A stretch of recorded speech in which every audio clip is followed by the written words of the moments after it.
नमस्कार दोस्तों। Trading view pine script के इस ट्यूटोरियल में आज हम लोग ये सीखने वाले हैं कि एक multi time frame tricks indicator कैसे क्रिएट करना है। तो चलिए कोड देखते हैं। यहाँ पे एक इंडिकेटर फंक्शन है जिसका नाम मैंने दिया है मल्टी टाइम फ्रेम ट्रिक्स। सबसे पहले इस इंडिकेटर की लेंथ के लिए हमें यूजर से एक इनपुट चाहिए। तो यहाँ पे हमने इनपुट डॉट इंट फंक्शन का यूज किया है जिसकी डिफॉल्ट वैल्यू है 18। देन टाइम फ्रेम के लिए, हायर टाइम फ्रेम के लिए भी हमें एक इनपुट चाहिए, इसलिए हमने यहाँ पे इनपुट डॉट टाइम फ्रेम इस फंक्शन का यूज किया है। इसका टाइटल है सिलेक्ट हायर टाइम फ्रेम। इसकी डिफॉल्ट वैल्यू है डब्ल्यू, इसलिए मैंने यहाँ पे इसकी डिफॉल्ट वैल्यू है वीकली, इसलिए मैंने यहाँ पे डब्ल्यू ऐसे लिखा हुआ है। ओके।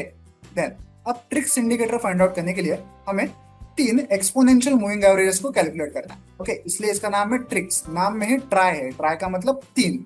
ओके, तो हमें तीन बार ऐसे एक्सपोनेंशियल मूविंग एवरेजेस को कैलकुलेट करना है। तो यहाँ पे हम लोग सबसे पहला वाला एक्सपोनेंशियल मूविंग एवरेज कैलकुलेट कर रहे हैं। इस मूविंग एवरेज की सोर्स क्या है देखिए, वो है किसी कैंडल की क्लोज वैल्यू। लेकिन सीधे सीधे हम लोग क्लोज वैल्यू को यूज नहीं कर रहे, उस क्लोज वैल्यू की लॉगरिदमिक वैल्यू हम लोग यूज कर रहे हैं। और लेंथ होगी यही लेंथ जो हमने यहाँ पे इनपुट में ली है। तो यहाँ पे हमें मिल चुका है हमारा फर्स्ट ईएमएफ। अब दूसरी बार हम लोग एक्सपोनेंशियल मूविंग एवरेज को कैलकुलेट करेंगे। इस बार सोर्स क्या होगा, वो होगा हमारा फर्स्ट ईएमएफ। ओके, और लेंथ वही होगी 18।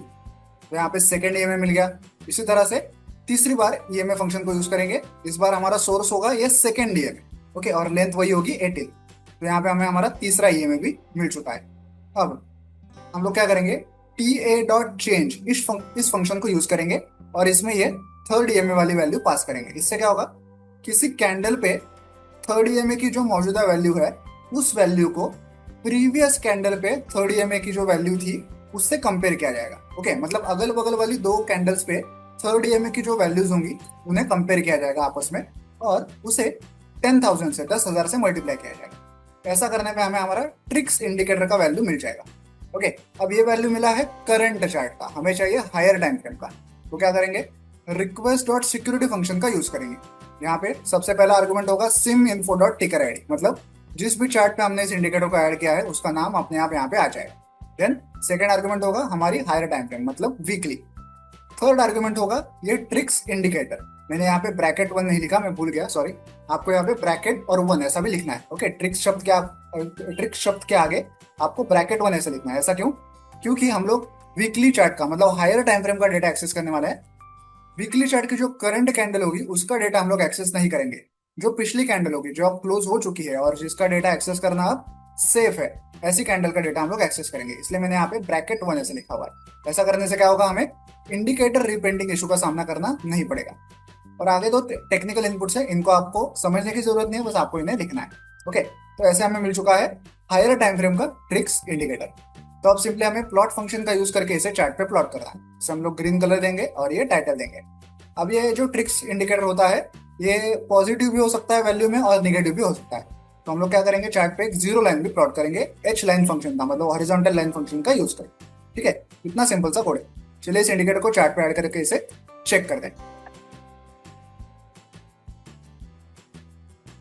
देखिए, मैं फिलहाल निफ्टी के डेली चार्ट पे हूँ और ये रहा हमारा multi time frame tricks indicator. Okay, ये जो ग्रीन लाइन है वो ट्रिक्स इंडिकेटर की लाइन है और ये जो सफेद लाइन है वो जीरो लाइन है। ओके, लेकिन मजे की बात यह है कि हम लोग फिलहाल निफ्टी के डेली चार्ट पे हैं, लेकिन ये जो ट्रिक्स इंडिकेटर हमें दिखाई दे रहा है ये वीकली चार्ट का दिखाई दे रहा है। ऐसा क्यों? क्योंकि हमने हायर टाइम फ्रेम में यहाँ से वीकली ऐसे चूज की है। अगर मैं इसे चेंज करके मंथली कर दूं तो देखिए, अब ये जो लाइन दिखाई दे रही है हमें, ये मंथली ट्रिक्स की लाइन है। ओके, ये हम देख रहे हैं डेली टाइम फ्रेम पे। आपको एक बात का ध्यान रखना है कि आपका जो करंट चार्ट है उससे हमेशा बड़ा टाइम फ्रेम ही आपको यहाँ से चूज करना है। कभी भी छोटी या सेम टाइम फ्रेम आपको यहाँ से चूज नहीं करनी है, अदरवाइज आपको इंडिकेटर रीप्रिंटिंग इशू का सामना करना पड़ सकता है। ओके, तो आई होप आप ये पूरा ट्यूटोरियल समझ गए होंगे। वीडियो में दिखाए गए इस कोड को डाउनलोड करने के लिंक मैंने वीडियो के नीचे डिस्क्रिप्शन बॉक्स में दे दी है। आप चाहें तो वहां से कोड डाउनलोड कर सकते हैं। वीडियो को एंड तक देखने के लिए धन्यवाद। Thank you.